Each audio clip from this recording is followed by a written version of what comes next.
कई सालों तक काम किया, फिर जाके उसने वो कंक्लूजन निकाला जिसको हम और आप टेक्स्ट बुक में पढ़ते हैं। फॉर एग्जाम्पल अगर हम रे ऑप्टिक्स की बात करें, लाइट की क्या है किसी ने बोला कि लाइट जो है वो ट्रेवल करती है सीधे, किसी ने बोला नहीं लाइट तो पार्टिकल इन नेचर है, वो तो पैकेट्स में फोटोन की तरह रहती है। किसी साइंटिस्ट ने बोला नहीं नहीं लाइट तो वेव की तरह काम करती है। अगर हम तीनों की बात माने तो तीनों अपनी जगह सही है ना, क्योंकि लाइट का अभी तक जो नेचर है वो कंट्रोवर्शियल है। अभी भी साइंटिफिक कम्युनिटी में पीपल आर स्टिल वर्किंग कि what is the exact position of light, exact nature of light. Light अलग कंडीशन में अलग तरीके से क्यों रिस्पॉन्स करता है। लाइट वैक्यूम में बहुत आराम से ट्रैवल करता है, फिर पानी और एयर में उसकी डेंसिटी क्यों ऐसी हो जाती है, क्यों लाइट बेंड करता है जिसको हम रिफ्लेक्शन बोलते हैं, है ना। ऐसा क्यों होता है कि दो रेज आपस में मिलते हैं तभी इमेज बनते हैं। एक लाइट की बीम अगर सोर्स से निकल रही है, वो किसी सरफेस को टच करके वापस रिफ्लेक्ट कर रही है, तो कई सारे लाइट के बीम्स कंटिन्यूअसली निकल रहे हैं टॉर्च से, बल्ब से, तो दो रेस के मिलने से ही क्यों बन रहा है इमेज, बाकी रिफ्लेक्ट होके कहाँ जा रही है ना।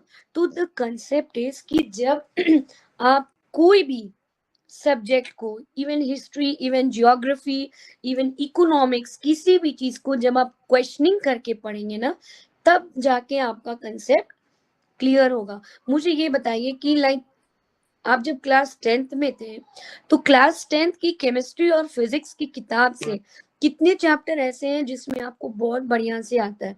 या अगर बेसिक बात करें, केमिस्ट्री का बेस मानते हैं हम मैटर को, है ना, मैटर कितना आता है आपको।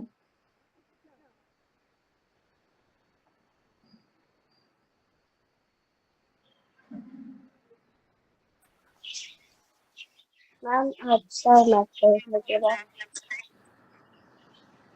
आता है। मैटर को आप कैसे डिफाइन करते हैं, बताइए मैटर क्या होता है। Everything that occupies space. Okay, तो कुछ ऐसे एग्जांपल दीजिए जो मैटर नहीं है।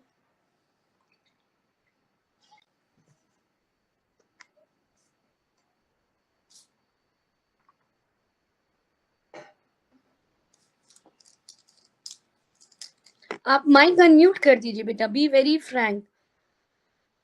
आप आराम से माइक को अनम्यूट करके रहिए, क्योंकि म्यूट कर देंगे ना तो फिर मुझे सुनाई नहीं देगा।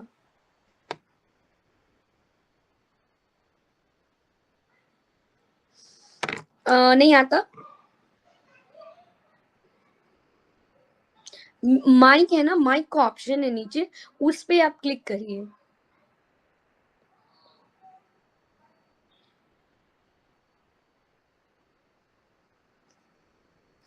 नीचे आपको, हाँ बस, अब इसको छोड़ दीजिए, अब इसको बंद मत करिएगा।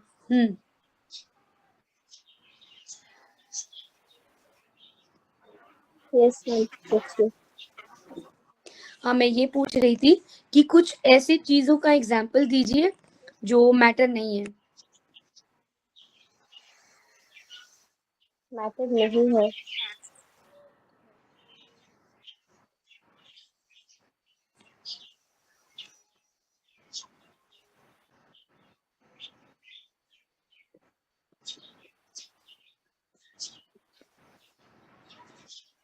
मैटर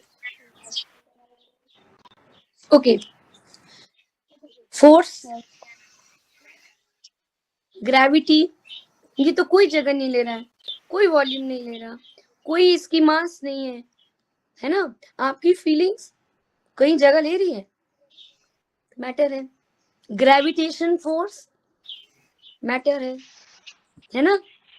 तो फ्रिक्शन ये भी मैटर है, इलेक्ट्रिसिटी ये भी मैटर है, ठीक है। तो यहां से सोचना है, ठीक है। अब जैसे आपको पता है जितने मैटर होते हैं, जो मैटर नहीं है अब तो समझ आ गया, पर जो मैटर है वो कैसे बने होते हैं। कोई भी मैटर, है ना, जैसे आप घर बनाते हैं तो घर बनाने के लिए आपका बेसिक इंग्रेडिएंट क्या क्या लगता है? ईटा लगता है, ब्रिक्स लगते हैं ना, Well, सीमेंट, उनको दो ब्रिक्स को आपस में जोड़ने के लिए आपको सीमेंट लगता है, बालू लगता है ना। तो उसी तरीके से दुनिया में जितने भी मैटर है, केमिकल एलिमेंट भी मैटर ही है, सब कुछ मैटर है दुनिया में, जो जगह लेगा वो सब मैटर है ना। तो अब हवा मैटर है। अब बोलेंगे कैसे मैटर है? हवा को अगर एक बलून में भर दिया जाए तो वो बलून बड़ा हो जाता है। इसका मतलब एयर हैज सम स्पेस, है ना। ऐसा नहीं है कि जो चीज दिखती नहीं है वो मैटर नहीं है ना, ऐसा कुछ नहीं है। जब हम साइंस की बात कर रहे हैं, स्पेसिफिकली 11th 12th के स्टैंडर्ड में